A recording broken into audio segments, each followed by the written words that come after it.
Mortes et des centaines portées à disparu. L'Allemagne enregistre le plus de victimes avec 103 morts selon le dernier bilan. La Belgique, le Luxembourg et les Pays-Bas sont également affectés par ces intempéries les plus meurtrières depuis les 20 dernières années. Et puis, pas de super Calian en cette année. Aucune œuvre n'a obtenu la note requise pour être jugée éligible. Cependant, une trentaine de prix ont été décernés aux lauréats dans les différentes catégories de presse. Retour sur la 24e nuit des Galiens dans ce journal. Voilà pour les titres à la une de cette nouvelle édition du journal. Bonsoir et très ravi de vous retrouver. Ouvrons ce journal hors de chez nous en Europe où des inondations ont fait plus de 100 morts ces dernières 48 heures. C'est l'Allemagne qui paie le plus lourd tribut avec au moins 103 morts selon le dernier bilan. Plusieurs centaines de personnes étaient toujours portées à disparu ce vendredi matin. La Belgique, le Luxembourg et les Pays-Bas ont également été touchés par les intempéries. Suivant.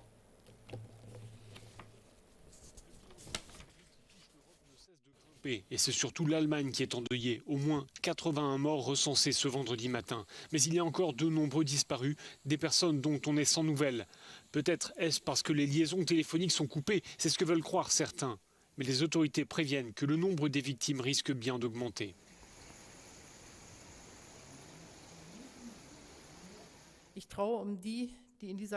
Depuis Washington, où elle se trouvait ce jeudi, la chancelière a fait part de sa consternation. Mes pensées vont vers ceux qui ont perdu la vie et à leurs proches, et de saluer le travail des pompiers engagés pour porter assistance aux sinistrés. Près d'1 millier de soldats ont également été mobilisés pour porter main forte aux pompiers.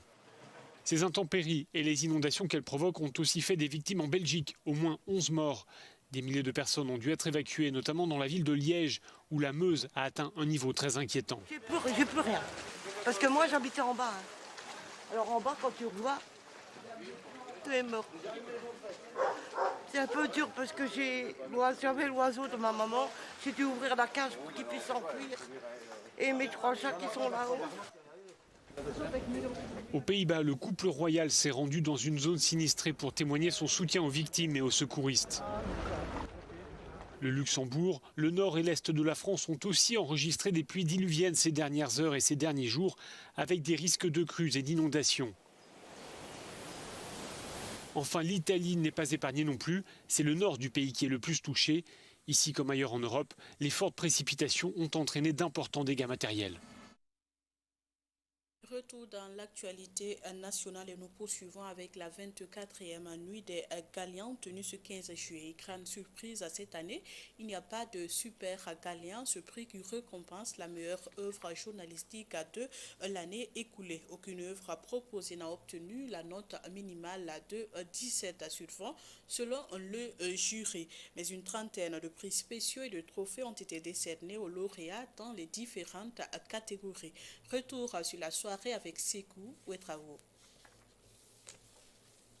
Pas de super gagnant pour la 24e édition du concours de récompense des œuvres journalistiques, la Nuit des Galiens. Ainsi en ont décidé les membres du jury de cette édition, qui se justifie par le fait qu'aucune œuvre n'a obtenu la note requise pour le trophée, qui est de 17 sur 20. Pour la 24e édition du concours Prix Galian, le jury Super Galian a enregistré 4 œuvres de 2 candidats issus de 2 jurys, le jury langue nationale et le jury presse écrite. L'édition 2021 n'enregistre pas de super gagnant, malheureusement. En effet, je vais répondre à votre question, madame. Aucune œuvre proposée n'a obtenu la note minimale de 17 sur 20, comme stipulé dans le règlement intérieur du concours.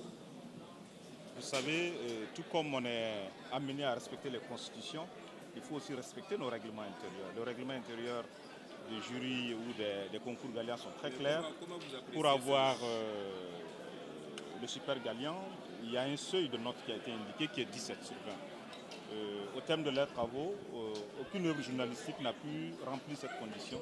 Donc le jury est dans son droit naturellement de constater qu'il n'y a pas de super Galian et invite donc la famille de la presse, la famille des médias à un plus grand professionnalisme, à un plus grand engagement pour que les prochaines fois nous puissions donc obtenir les super Galians.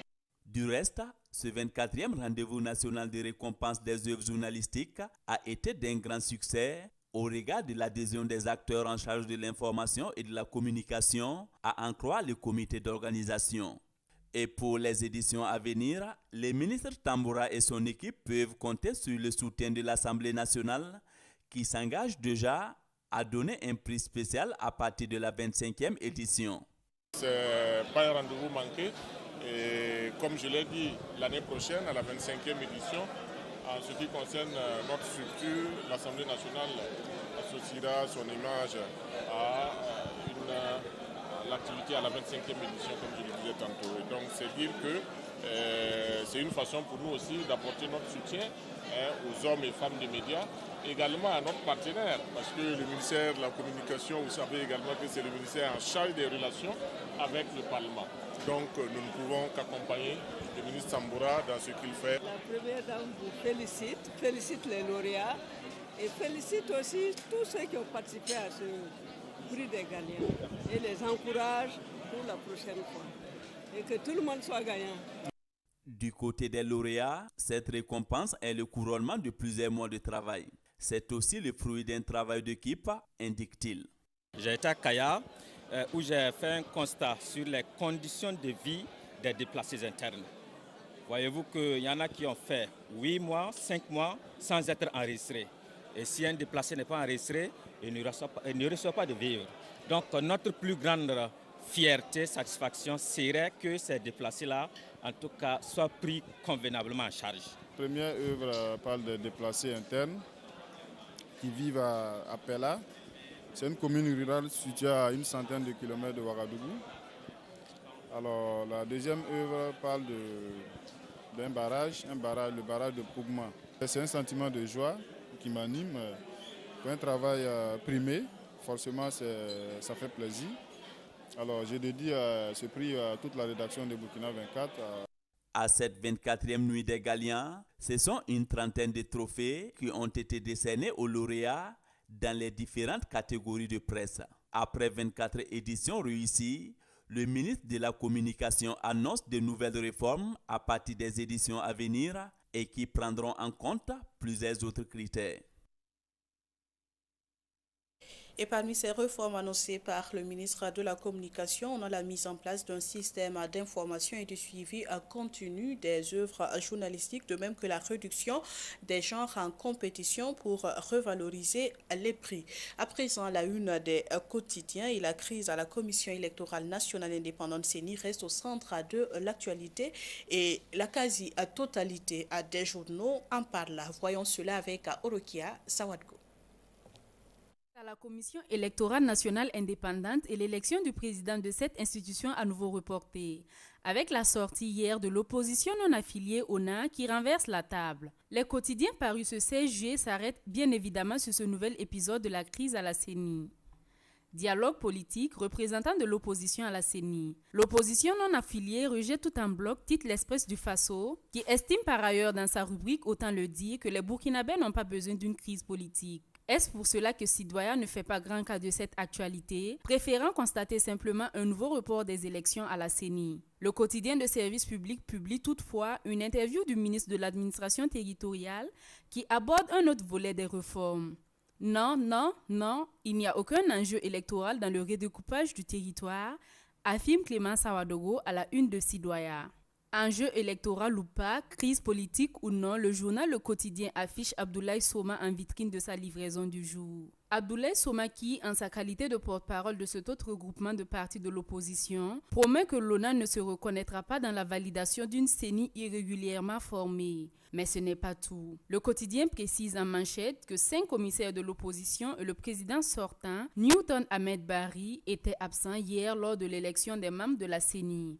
Conséquence sans doute, en ce qui concerne les commissaires absents de ce que l'opposition met sa menace à exécution, constate pour sa part l'observateur Palga qui affirme, photo du chef de file de l'opposition politique à l'appui, que Eddy ne désarme pas. En tout cas, répond le président du mouvement du peuple pour le progrès MPP parti au pouvoir, à la une du quotidien Le Pays, face à la capacité de nuisance de l'opposition, nous allons développer une capacité plus importante. Le Pays qui constate lui aussi en manchette que l'ONA rejette le format du dialogue politique. En effet, appuie le quotidien aujourd'hui au Faso, exclu des travaux, l'ONA menace de rejeter les conclusions du dialogue politique national.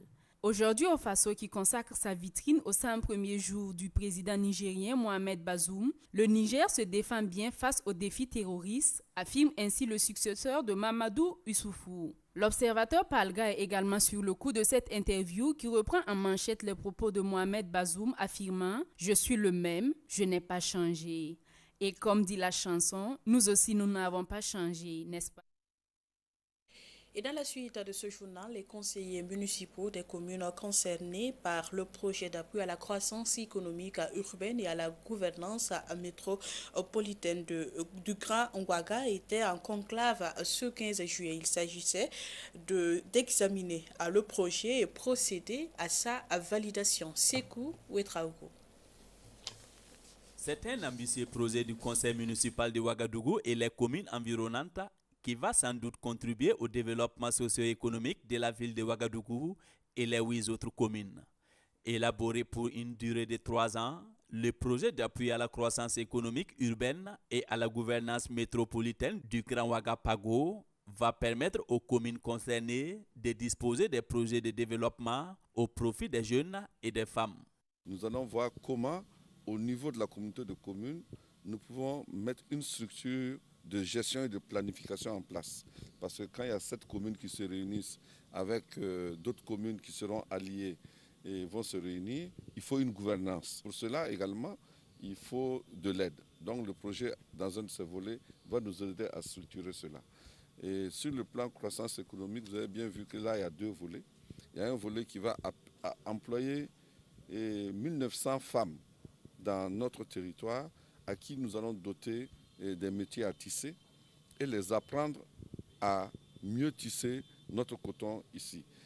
D'un montant de plus de 4 milliards de francs CFA, ce projet aura pour but de travailler à la réduction du chômage à travers la formation de plus de 5200 jeunes et femmes en matière de maraîchculture et au métier de l'artisanat, la création des centres d'apprentissage. Le projet est financé par l'Union européenne et d'autres partenaires à hauteur de plus de 3 milliards de francs CFA. On a beaucoup d'expérience au niveau international et on voit bien qu'en fait, les zones métropolitaines, c'est une question de solidarité entre les communes. Ça réduit les inégalités et en plus, ça crée une vision qui est clairement plus forte si c'est qu'une ville ou si c'est vraiment en fait les communes tout autour. Alors vraiment, mes félicitations et on est très fiers aussi d'être encore un partenaire pour la commune et pour ce projet. Le PAGO ambitionne de développer les communes concernées et de faire face aux difficultés liées à l'emploi des jeunes et des femmes, toutes choses qui réjouissent les bénéficiaires. Ça va aider beaucoup. Les communes comme nous autres, là, vous voyez que les communes rurales, les communes voisines de Ouagadougou, en général, n'ont pas assez de budget pour développer leur localité. Donc avec ce projet, je pense que nous allons bénéficier beaucoup de choses. Et en même temps, ça va améliorer le côté social, côté éducation et santé, ça va nous aider beaucoup. Cet atelier va servir de cadre pour valider le dit projet. Les communes concernées sont Ouagadougou, Lumbila, Saba, Koubri, Komsilga, Tangendasouri, Komki-Ipala, Pabré et Surgoubila. Un contrat d'assurance pour bénéficier des premiers soins en cas d'accident. C'est l'offre offerte par Orange Burkina et Sonarvi dans le but de se rapprocher davantage de leur clientèle. Ils ont lancé ce 15 juillet Mobile Protect. Les clients assurés peuvent bénéficier des premiers soins en cas d'accident avec 1950 francs CFA comme frais de souscription. Aya Diallo. Avec 1950 francs CFA par an, tout titulaire d'un compte Orange Money et âgé de 12 à 65 ans maximum, disposant d'un engin à 2 roues, peut souscrire à Mobile Protect pour bénéficier des premiers soins en cas d'accident traumatologique. Le contrat d'assurance Mobile Protect prend effet 30 jours à compter de la date de paiement de la première prime pour une durée d'1 an renouvelable. En scellant ce partenariat, Orange Burkina et le groupe Sona garantissent à leur clientèle le remboursement des frais des premiers soins. Aujourd'hui, ce produit innovant permet à tout Burkinabé au moins de bénéficier des premiers soins. Le parcours est extrêmement intuitif. Étoile 144, étoile 6 et 2 jusqu'à la fin pour souscrire au produit. Comme vous le savez, au Burkina, on a pratiquement 2 800 000 cycles, moto et vélo au Burkina. Donc chaque jour, c'est des problèmes d'accidents qui arrivent. Les gens n'ont pas vraiment l'argent pour les premiers soins. Dans la description du produit, le souscripteur va débourser de l'argent pour sa prise de soins. C'est après, avec la présentation des reçus, que la SONAR va étudier et procéder au remboursement de ce qu'il a engagé comme frais. De plus, tout parent ou tuteur d'enfants peut souscrire pour ses enfants en notifiant à la SONAR Vie le nom de l'assuré après la souscription par SMS, WhatsApp, appel téléphonique ou informer le commercial chargé de l'opération. Nous avons prévu un petit capital qui va de 250 000 à 1 million en fonction des options que vous aurez, le client aura à choisir pour accompagner la famille souvent donc, dans ces moments difficiles. Donc c'est vraiment un produit simple, c'est un produit de protection, c'est ce qu'on appelle donc des produits de prévoyance, prévenir les éventuels accidents qui pourraient donc survenir pour donc de la circulation avec la moto ou peut-être pourquoi pas avec aussi la voiture parce que ça arrive. Donc vous avez vu tout de suite les statistiques. Alors l'écrasante majorité donc, des accidents qu'on a enregistrés, c'est occasionné par des motocyclistes.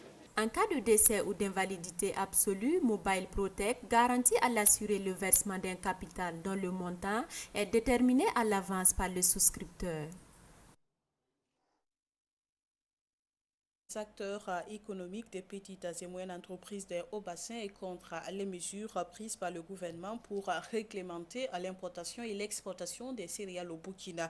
L'Union estime que ces restrictions ne favorisent pas l'émergence des commerçants. Elle menace même de fermer le marché et de descendre dans les rues si une suite favorable n'est pas donnée à ces revendications. La correspondance de Josias Dabiré. Devant journalistes et commerçants, le représentant de l'Union des acteurs économiques des petites et moyennes entreprises des hauts-bassins fustige l'attitude de leur ministre de tutelle concernant la prise de certaines mesures interdisant l'importation et l'exportation de certains produits. Une décision qui pourrait avoir un impact négatif sur leurs activités, selon les conférenciers qui regrettent par ailleurs le manque de concertation au préalable avec les différents acteurs. Aujourd'hui, tu veux un petit commerçant veut acheter marchandises à Sosico. On te dit il faut au moins enlever minimum 2000 et quelques tonnes pour pouvoir bénéficier de leur cycle. Ça fait 1 milliard et quelques. Ce n'est pas permis à un petit commerçant de pouvoir exercer ses business. Mais maintenant, il y a des gens aussi qui bénéficient de ces autorisations-là sans enlever quelque chose à Sosico, mais ils bénéficient de l'autorisation pour faire. C'est là le favoritisme. Je donne un exemple. Quand par exemple la brigade mobile saisit un camion de l'anacar ou de sésame, on demande un reçu. Le producteur qui collecte les noix, il vend une boîte. Ce producteur-là, si tu lui demandes un reçu, il va te donner. Il va avoir ça où? Selon les initiateurs de ce cadre d'échange avec la presse, la goutte d'eau qui a fait déborder les vases est l'interdiction d'exportation de céréales. Il y a l'arrestation des camions des céréaliers qui étaient en partance d'autres contrées qu'on a arrêtées pour une note qui est sortie les 17 et les 18. On procède aux saisies. Nous ne sommes pas contre les mesures que le gouvernement prend pour protéger nos différents un secteur ou bien pour faciliter la consommation. Mais nous croyons que dans chaque secteur d'activité, c'est des hommes et des femmes qui se nourrissent de ces secteurs-là. Pour de telles mesures, je crois que ce sont des échanges de longue haleine que nous devons faire. Bourema Ouedraogo et ses camarades demandent également la suppression des agréments d'importation et d'exportation des noix de cajou, la réouverture des frontières et l'instauration du dialogue avec les ministres du Commerce. Et menacent de passer à la vitesse supérieure si leurs préoccupations ne trouvent pas satisfaction. Des actions revendicatives seront entreprises à travers la fermeture des marchés et des manifestations diverses. L'Union des acteurs économiques des petites et moyennes entreprises des hauts bassins est ouverte et disponible pour tout dialogue qui permettra de trouver des solutions aux maux qui minent le secteur de la commercialisation en souffrance depuis la situation sécuritaire et l'avènement de la COVID-19. Je vous remercie.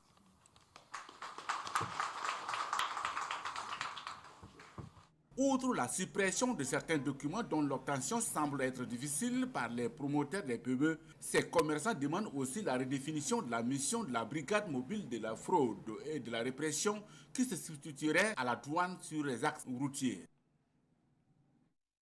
Et le rappel à des titres avant de refermer ce journal. Inondation en Europe, plus de 100 personnes mortes et des centaines à toujours portées à disparu. L'Allemagne enregistre le plus de victimes avec 103 morts selon le dernier bilan. La Belgique, le Luxembourg et les Pays-Bas sont également affectés par ces intempéries les plus meurtrières depuis les 20 dernières années. Et puis pas de super gagnant en cette année. Aucune œuvre n'a obtenu la note requise pour être jugée éligible. Cependant, une trentaine de prix ont été décernés aux lauréats dans les différentes catégories de presse au cours de la 24e nuit des Galiens tenue ce 15 juillet. Voilà qui referme cette édition du journal. Merci à tous de l'avoir suivi.